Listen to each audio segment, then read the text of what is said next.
All right, guys, well, as you've seen there, I got the cab taken off for the spring. Tractor should be ready to go. I did do all the maintenance and stuff to this before the first snowfall. And if you guys didn't see that video, you could click on it right here. The only thing it's going to need this spring is a hydrostatic transmission fluid change. So I got to get that hydraulic oil out of there and swap the filter. Last time I did it was at like 380 or 390 hours, and I believe now it's getting pretty close to 900 hours on it. So yeah, so 880 hours. So it's definitely due for a service again for the transmission. I'm sure that filter screen in the back of the transmission there, I'm sure that's getting pretty clogged up by now. I'm judging by how hard I work this machine. I really should be doing it even more often than I am. So we're gonna do that at some point this spring, so stay tuned for that video. But now that we got the cab off the tractor and it's ready for spring, we can go ahead and put the plow away, because I'm gonna need the Artillian fork frame so that I can put my pallet forks on, so that I can get my snowmobiles moved out back. I wanna put them on some pallets. So this one here is a Polaris XC700. It needs some work. The track doesn't move. It's got a broken drive shaft. It needs a skid, needs a bunch of work. I'm gonna do that coming this fall, hopefully in my new garage if I ever get it. So this one does not move. It does start and run, but it doesn't move. So I'm hoping to pick it up with the forks, get it off the trailer. We'll walk it out back with the tractor and set it on some pallets. And then over here behind the shed, I have a Polaris Indy 340, little fan-cooled sled. That one runs and drives, but I'm probably just gonna end up moving that with the forks as well, just so I don't gotta bother with starting it. So we'll get that done today, and then we'll see what else we got going on. So get you guys set up and we'll get to work here.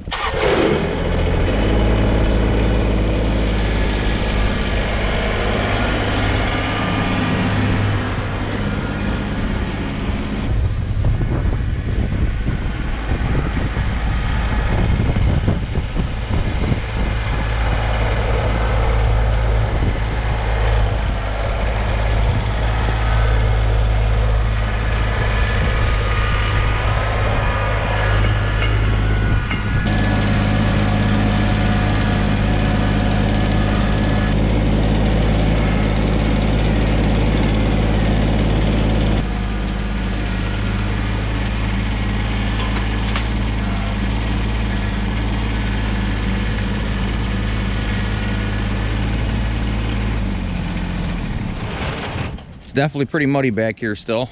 As you can see, I'm leaving some ruts here and there. This area has always been particularly wet and muddy, just the way the runoff comes down from the hill. But you know, you can only wait so long for the yard to dry up. Sometimes you just got to get stuff done. I've been kind of trying to wait it out, hoping the yard will dry up, and it seems like as soon as it does, we get rain within like another day. So sometimes you just got to do what you got to do. If I leave some ruts and some tracks, it is what it is.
Okay, so what the plan is I think I'm gonna put both of these gray pallets together. These are all like poly or plastic pallets. They're really strong pallets.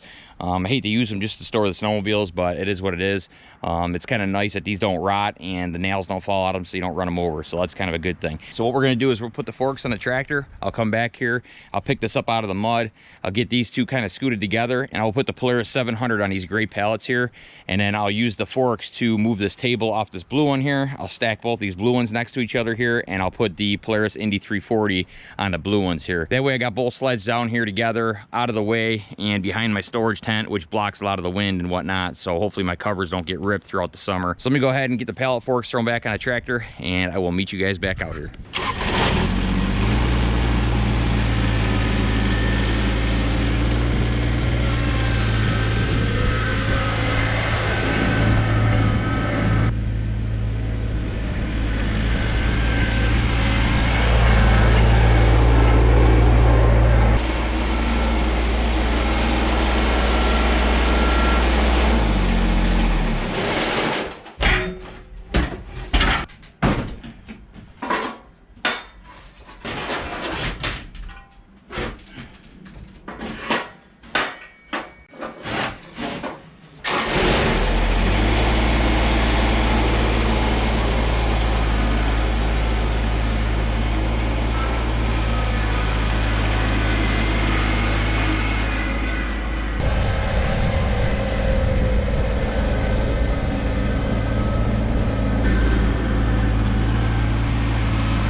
All right, guys, well, we had to change the plans here because the yard was a lot wetter than I thought it was going to be. As you can see here, I was starting to sink in pretty good.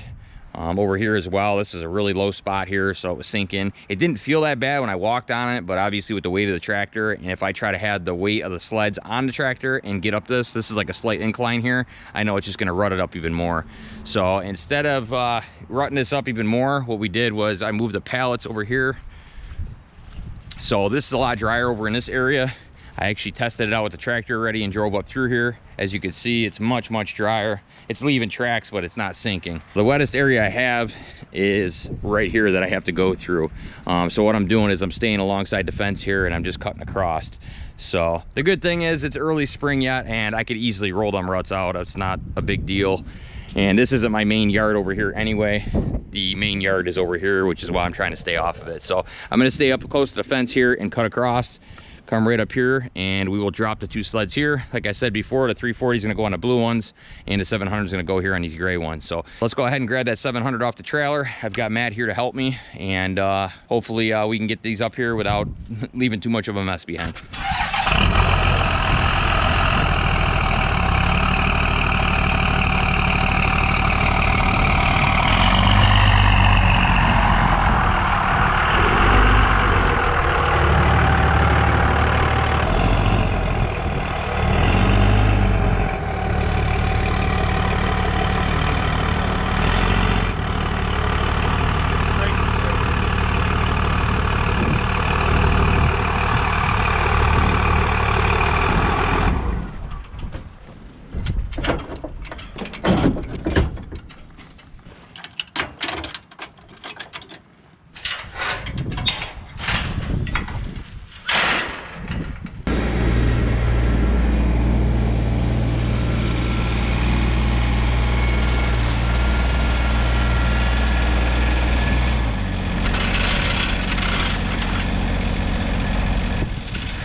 All right, guys, well, this is as far as we made it, because unfortunately, as we were trying to cross over where I was telling you guys that wet spot is, the thing just sunk. So we're just gonna have to wait. It's just too slick out here. I'm gonna have to wait until next week. Maybe it'll dry up a little bit more back here and I can get these sleds put away. Really sucks, I wanted to get it done today. You know how it is when you're chomping on a bit, trying to get things ready for spring. I just want to get these out of the yard so I can start moving forward with, you know, spring projects and stuff. And luckily, these ruts aren't too deep. They look a lot worse than they are. Once it dries up a little bit more, I'll be able to just push it back in with my feet and just kind of step on them, or I'll just grab a roller and roll over top of it. That is the one nice thing about having the softer ground this time of year, is you could roll ruts like this and you won't even know they're there. Just stepping on the outsides of the ruts with your boots will actually take care of most of these.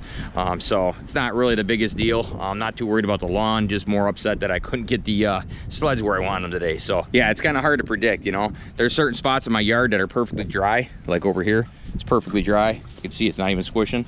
and then you go over, you know, 4 or 5 yards, and you know, it's a swamp. You know, this is a little low spot right here, so that's where it's the wettest. It's fine after that, and it's fine before that. So I was just hoping we could scoot it across there, but it just didn't happen. So unfortunately, I'm gonna have to end this video here, and what I'll do is we'll pick back up next week, and we'll finish moving these sleds back there. And once we get the sleds on the pallets, we will reorganize the plows over there and get them straightened out as well.